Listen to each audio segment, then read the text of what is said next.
मालिक, मेरी बेटी लकड़ियां चुनकर आ रही थी। रंजीत सिंह के बेटे जगन्नाथ ठाकुर ने इसकी इज्जत लूट ली। हम गरीब हैं, इज्जत के सिवा हमारे पास कुछ नहीं है। अब कौन इससे शादी करेगा? अब कौन इसका हाथ थामेगा? आप न्यायमूर्ति हैं, आप ही फैसला कीजिए मालिक।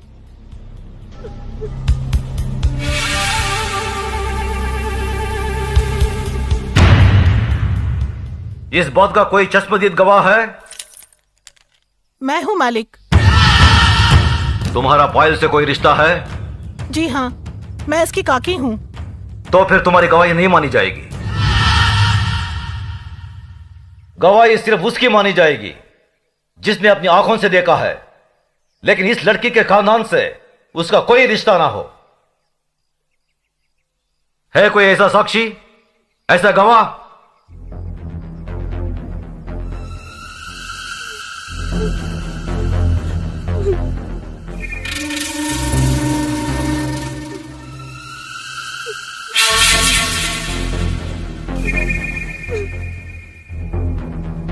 मैं हूँ मालिक। मैंने देखा है। तुमने क्या देखा है बेटे?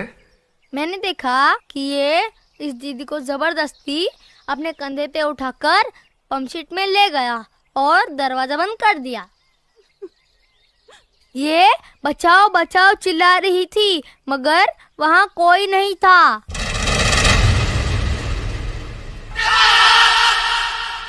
थोड़ी देर बाद जब ये बाहर आई तो इसके कपड़े फटे हुए थे और ये रो रो की कह रही थी कि मेरा सब कुछ लुट गया, मैं बर्बाद हो गई।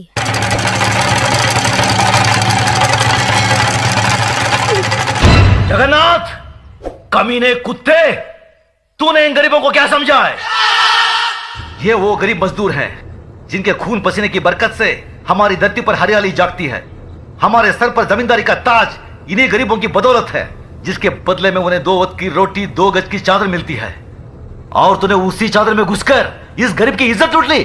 फिर तुझ में और जानवर में क्या फर्क रहा? मुनीम जी, देवी मां के मंदिर से सिंदूर ले आओ। जी मालिक।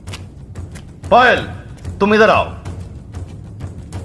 जिन हाथों से मजबूर करके इस कमीने ने तुम्हारी इज्जत लूटी, आज ये उन्हीं हाथों से तुम्हारी मांग भरेगा, तुम्हें अपनी पत्नी बनाएगा। यह हमारा फैसला है। गजराज, अपना फैसला बदल दे। आंखें मत दिखा। ये नीच जिसके पांव अगर मेरी हवेली के फर्श पर पड़े तो फर्श गंदा हो जाए, इस 2 टके की लड़की को तुम मेरे घर की बहू बना रहे हो। तू नहीं जानता, जमींदारों में तो ऐसी बातें होती ही रहती हैं। मजदूर औरतों और मालिकों के बीच में ऐसे खेल तो अक्सर होते रहते हैं। कोई अपनी बीवी नहीं बनाता उन्हें। खामोश! मजदूर औरतों की इज्जत जमींदारों के बाप दादाओं की कोई जागीर नहीं होती जिसे वो अपनी मनमानी करे, रोन दे, कुचले। इज्जत इज्जत होती है, चाहे वो किसी ठाकुर की बेटी हो या किसी मजदूर की। पागल हो गया तू? तुझे इंसाफ करने की अकल नहीं है। तेरा अंजाम बहुत बुरा होगा गजराज।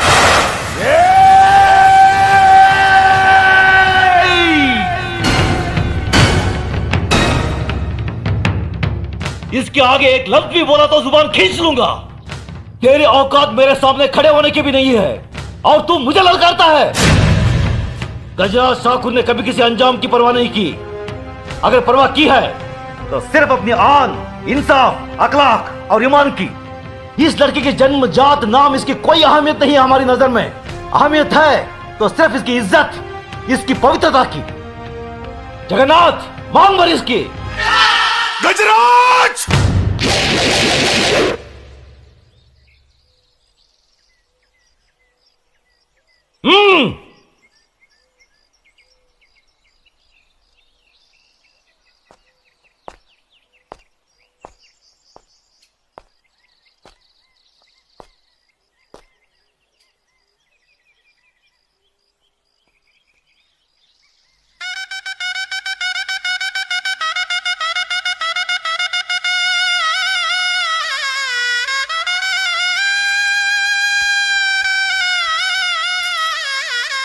सदा सुखी रहो बेटी।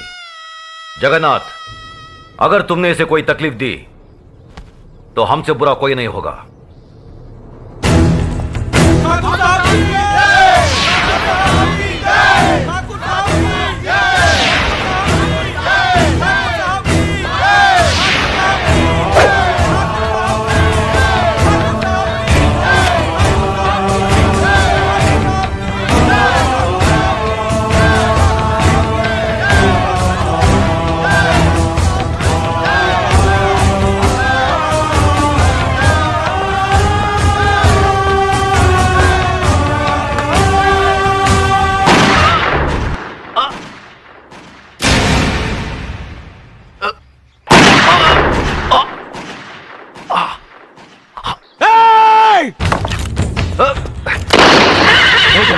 नहीं, अपनी बुआ की बात उजाड़ना तुम्हारा धर्म नहीं है।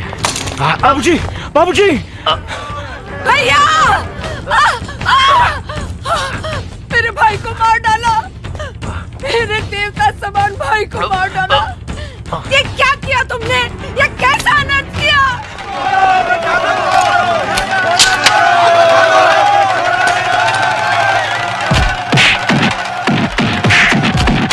रुक जाओ, छोड़ दो उसे। जो अपराध उसने किया है उसकी सजा उसे जरूर मिलेगी। आज से 18 साल के लिए हम रणजीत सिंह ठाकुर को समाज और बिरादरी से बाहर करते हैं। आज के बाद अगर कोई भी इसके परिवार के साथ किसी भी तरीके का संबंध रखेगा तो उसको भी यही सजा मिलेगी। यह गजराज ठाकुर का फैसला है। भैया! बाबूजी! भैया! बाबूजी! बाबूजी! बाबूजी! धर्मराज, न्याय करने वालों के लिए रिश्ते और जज्बात कोई मायने नहीं रखते। बेटे, जान चली जाए पर आन ना जाने पाए। जान देकर जो आन की रक्षा करता है वही न्यायाधीश इंसाफ के आकाश की बुलंदी को छूता है।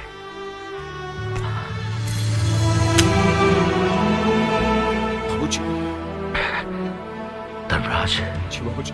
आज से हम भरतपुर कस्बे की न्याय और इंसाफ की बागडोर तुम्हें सौंपते हैं। याद रखो बेटे, जिस दिन भी तुमने अनजाने में भी गलत फैसला किया तो समझ लो वही दिन तुम्हारी जिंदगी का आखिरी दिन होगा।